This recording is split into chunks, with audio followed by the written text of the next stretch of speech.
Have you ever loved someone so much that you didn't even notice you were slowly destroying yourself?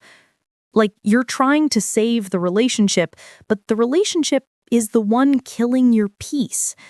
Yeah, today we're talking about something real, raw, and painfully common. When love stops being love and quietly turns into self-destruction. Welcome back to the channel. Get comfortable. This one hits harder than we expect. Love is beautiful. No one denies that. It can make you smile for no reason, daydream like a teenager, and walk around like the main character of a romantic movie. But love can also go wrong, very wrong. And the scary part, it doesn't happen suddenly. It happens slowly, softly, quietly. You don't wake up one morning thinking, "Ah, yes, today I shall ruin my mental health for another human." No, it starts in tiny, innocent ways. Number 1, when you start choosing them over yourself every single time. At first, it feels cute. They say, "Can we talk?" And you cancel everything, sleep, dinner, family, oxygen, just to be available. But then it becomes a pattern. You skip your priorities, you ignore your needs, you forget your boundaries. Soon, their happiness becomes more important than your own. And that's exactly how people lose themselves, not in one dramatic explosion, but in 1,000 tiny sacrifices that no one notices but you. Number 2, when you tolerate things you would never accept from anyone else. This one is a classic. They reply late? It's okay. They cancel plans? No problem. They forget things you cried about? It happens. You become a forgiveness machine. Meanwhile, if your friend did the same thing, you'd give them a motivational TED Talk about knowing your worth. But when you love someone, your brain becomes extremely generous. You start calling red flags cute quirks. You start making excuses on their behalf. You start believing that if you just love them a little harder, they'll magically become the person you hoped for. Spoiler, that rarely happens. Number 3, when you try to fix what only they can fix. You can support someone, you can love someone, you can stand by someone, but you cannot heal someone who refuses to work on themselves. Yet, love will make you try anyway. Love will make you think, if I'm patient enough, if I'm kind enough, if I give enough, they will change.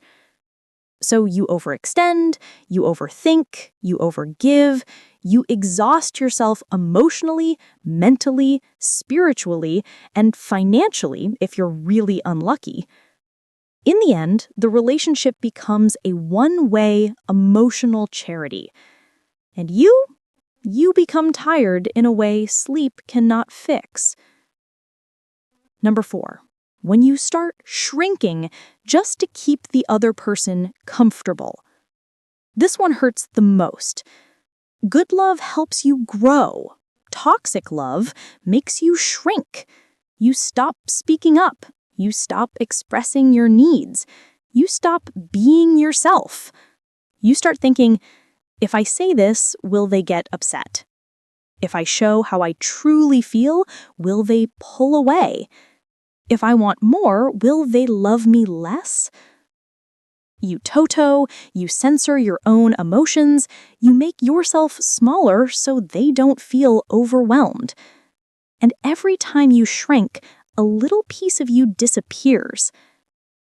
Number 5, when their absence hurts more than their presence heals. This is the silent sign most people ignore. A healthy love brings peace when it's present. A toxic love brings anxiety when it's missing. You start craving validation like oxygen. If they don't text, you spiral. If they don't call, you panic. If they sound distant, your whole body tenses up. Your nervous system becomes a battlefield. You're not in love anymore. You're in survival mode. And no relationship should feel like a war inside your chest. So, when does love become self-destruction? When you forget that you matter too. When you confuse suffering with loyalty. When you think losing yourself is the price of being loved. When you stay even after your soul is asking you to leave. When your heart becomes heavy instead of happy. Love becomes self-destruction when the effort is only coming from one side and the pain is coming from both. But here's the truth most people don't realize. Real love does not require you to break yourself. Real love doesn't drown you. It doesn't drain you. It doesn't make you feel small, scared, or insecure. Real love should feel like home, not like a battlefield. If you have to lose yourself to keep someone, you're not in love. You're in danger. And the most powerful thing you can ever do is choose yourself. Not out of ego, not out of selfishness, but out of survival. Because the right person won't just love you, they'll protect your peace. They'll respect your boundaries. They'll choose you back. Fully, genuinely, consistently. No self-destruction required. If you're still watching this, remember, you deserve a love that builds you, not a love you have to survive. Take care of your heart. It's the only one